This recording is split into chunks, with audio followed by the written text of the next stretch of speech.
Da vam spremi neko iznenađenje? U svakom slučaju imamo dovoljno informacija o Gani. To što je selektor Gane naš zemljak, moj prijatelj, to ostavit ćemo za posle utakmice.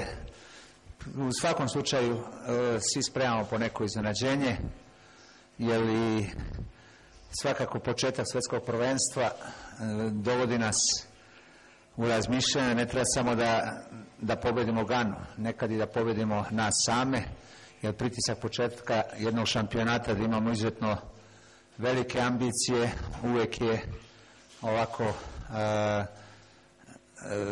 kako da kažem, uvijek je jedna utakmica sa dosta psihološkog naboja i očekujem da će moja reprezentacija na tom planu biti uvijek prava.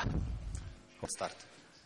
Hvala Nebojša, svakako radili smo i znamo da nam je glavni cilj ukupnog rada ovog druženja koje smo imali u 3 etape je bilo da sutra budemo u najboljoj formi. Ja po onome kako vidim svakog pojedinca mislim da je za nama jedan kvalitetan rad koji je svakom pojedincu podigao i psihološke i fizičke snage na jedan nivo koji zahtjeva svjetsko prvenstvo. Ja sam od ljudi koji ne voli poređenja. Sigurno ono što je za nama teško je promeniti. Mi dolazimo ovdje sa jednim po prvi put na svjetskom prvenstvu kao samostalna država. To nas čini još snažnijim i sa većim motivom.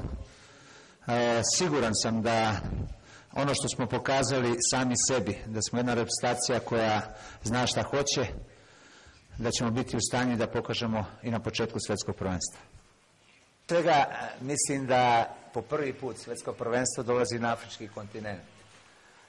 Od prvog mog silaska iz aviona, iako sam imao i jednu sumnju u mogućnost organizacije, ja sam bio prezadovoljan. Vidio sam očima ljudi da su dobili nešto što je zaslužio. Ovo što sve doživljavamo oko otvaranja, oko još kažemo na terenu, na stadionu da navijači dolaze da navijaju, ali na ulicama toliko radosti u očima ljudi, za mene je više nego prijatno. To doživljavam kao zaista da su ljudi svesni da su dobili jednu veliku šansu da budu na nivou i da pokažu svetu sve svoje vrline.